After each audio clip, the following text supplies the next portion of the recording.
We are not alone. I don't know what they are, but they're here, and I'm sure they're everywhere. I realized about a month ago when I was sitting at a park bench. While there just enjoying the view of the bay, I saw this middle-aged looking woman kind of hobbling down the trail in front of me. The first thing I noticed was this woman's face almost seemed twisted a bit. At first, I just assumed she had some sort of bone disease or something.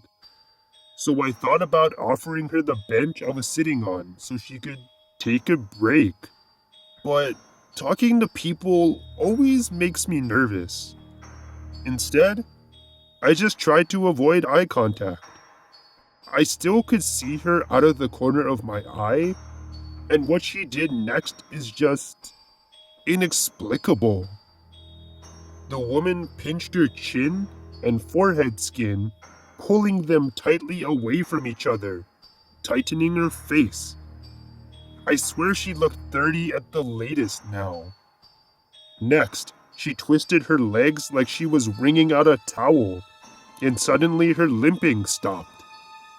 At this point, she turned to me. I think she knows I saw her, but she just turned around and walked the other way.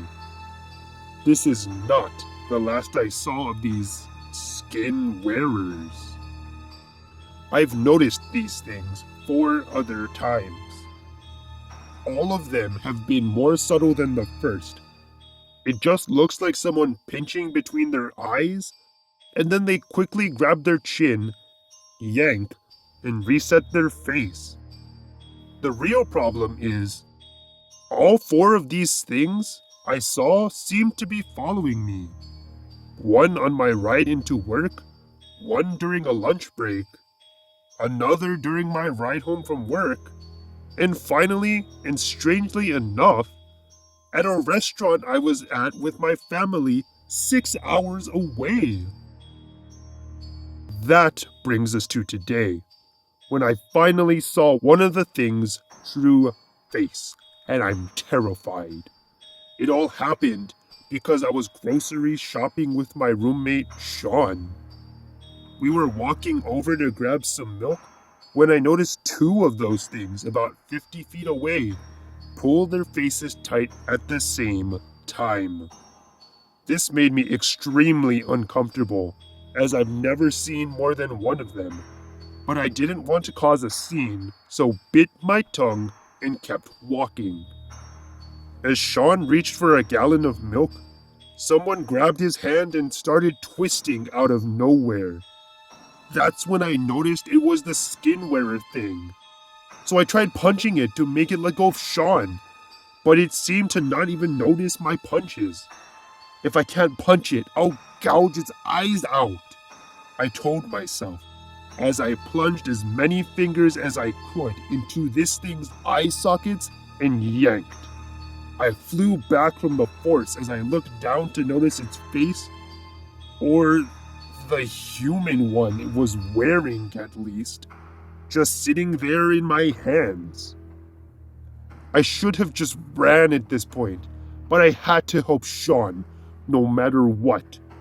Or so I thought. As I looked up and saw what that thing was hiding behind his human facade, it was worse than I could have imagined. Gray, flaking skin, inch-long razor-sharp teeth, and black void where its eyes should have been. What's worse is, its hand that was holding Sean had been replaced by these claws that resembled kitchen knives, digging into his arm. Then, as I was frozen in fear, it looked right at me, reaching out its one claw towards Sean, and killed him with one quick slash across his throat. One of my best friends right in front of me. I screamed, bellowing out for my friend who was pointlessly murdered there, and almost in an instant, they were gone. and without thinking, I ran to my car and sped back to my apartment. I don't know how to beat these things, but guns have to work, right? I don't know, but it's my best option.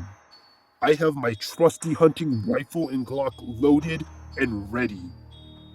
But are they really gonna come after me?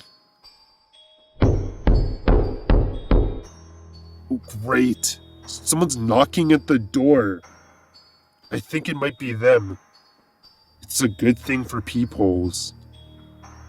Guys, the person at the door. It's Sean.